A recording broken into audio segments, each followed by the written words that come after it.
السلام عليكم ورحمة الله وبركاته. الناس اللي بتشتكي بتقول لك الصوت اللي هو المكنة بتبقى دايرة صوتها خشن أو بيبقى في خرفشة في المكنة وهي دايرة، وما بيمشي في مكان هادي أو مكان ضيق أو في مكان مثلا ما فيش فيه وش كتير بتحس بصوت المكنة كله حوالين منك مسمع في المكنة. طيب بيبقى العيب منين أو بيبقى إيه السبب؟ بيبقى عندي مشكلة في الكتينة بتاعة المكنة بتبقى مفرغة. الكتينة بتاعة المكنة بتبقى السنان بتاعتها مفرغة. طبعا انا لما بروح لصنايعي النهارده اقول له الكتينه عندي او بقول له صوت المكنه عندي، ابسط حل بيعمله بيروح حل الشداد وبيروح مركب ليا شداد تاني جايب بيروح حل الصاموله زي ما انت شايف الوضع كده بالظبط نفس الوضع ده. انا لسه والله العظيم لسه حله من المكنه حل نفس الوضع ده كده، ويبقى لحمه جايب صاموله الكتينه بتبقى خلصانه، وعشان ما يحلش الكتينه ومستكلف يحل بيروح جايب طبعا صاموله 13 وحاططها في بوز الشداد وبيروح لحمها عشان يزق الكتينه اطول لقدام. طب ما انا كده كده ما بزق الكتينه بفتح الشداد مع لفه المكنه الكتينه اصلا بتعمل لب، لان من الطول بتاعها بتعمل لب وتروح عامله الصوت، انت ما بتحلش مشكله، بل بالعكس انت بوظت لي كده الشداد عشان اجي اطلعه. لو انا جيت سخنت عليه ممكن تبوظ الفبره بتاعته من هنا، بوظت الشداد دخلتني في 70 80 جنيه شداد تغيير. طيب ايه اللي بيبقى المشكله؟ انا الكتينه ديت انا عنده المشكله في الكتينه، احنا لسه ساحبينها حالا دلوقتي من فوق.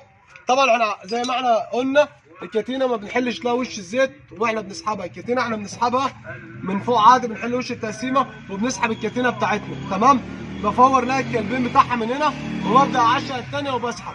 طبعا انا الكتينه غيرتها، المشكله في الكتينه عنده كانت مفرغه عشان كده كان لحم صاموله للشداد.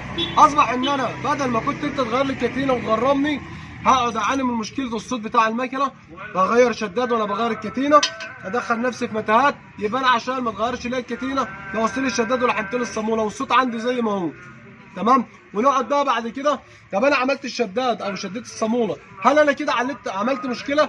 عالجت الكتينه؟ طبعا لا، انا عندي برضو الصوت زي ما هو. لان الصوت عندنا عرفنا منين؟ لما يكون الصوت عندنا خشن الكلام ده كله. اول حاجه ما انا لو دي هتوصلني ان انا بعد كده هشك في حاجات كتير، هشك في بنوس شراكيش، هشك في بنز بيستم، هشك في الكلام ده كله. ممكن واحد يقول لك بليه حدافه، ممكن يقول لك مش عارف ايه، يبقى دخلتني في فيلم بسبب كتين تمام. اقسم بالله العظيم من قلب المكنه دي، كتينه المكنه دي بالشداد كده من المكنه بالظبط. وجاء الواحد والله العظيم بيقول لي لسه معمر بقالي 6 اشهر.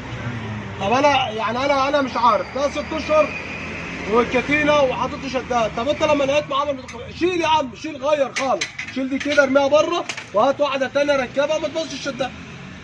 عشان الراجل بتاع راجل جالي دلوقتي مقتنع مليون المية ان المكنه فيها حدافه، مقتنع مليون المية اللي الزنه اللي في المكنه عنده او الخشانه اللي في المكنه من حدافه.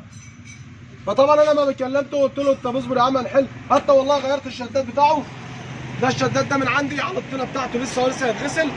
بص والله العظيم من عندي عشان ده باظ خلاص. بقول له هات شداد، قال لي اعمل المكنه اهي وراح سيبها ومروح. فالعمليه ما عادش متحمله يعني احنا اللي بنشوف حاجه والصناعي اللي بيقدر يشوف حاجه يحاول يمشي يحاول يعالج الدنيا عشان خاطر العمليه خلاص كل حاجه غليت وقطع الغيار غليت خالص. احنا ما عادش عارفين نروح فين والله.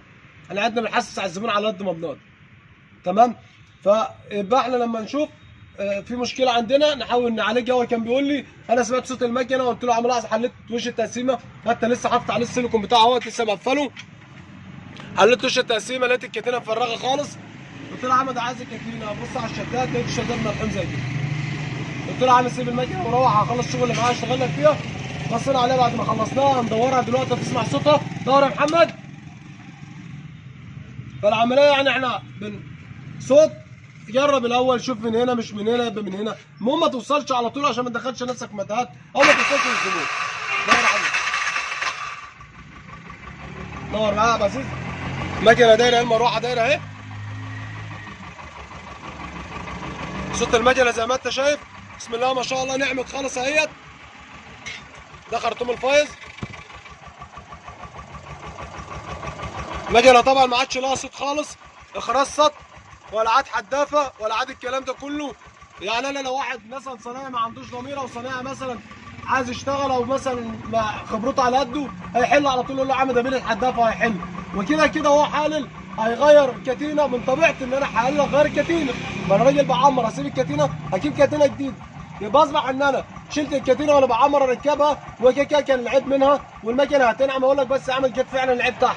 طب ما هو كده كده انا بعمر من طبيعتي ان انا بغير الكتينه، بس انا حليت تحت يبقى انا غرمت على الفاضي وصرفت على الفاضي بسبب كتينه ب 70 جنيه تمام. وهم هيتنطط صناعه 50 جنيه، اللي عاملها كلها 150 جنيه، ودخلت نفسي فوق وتحت بوفر 3 4000 و5000 و6 النهارده فوق وتحت.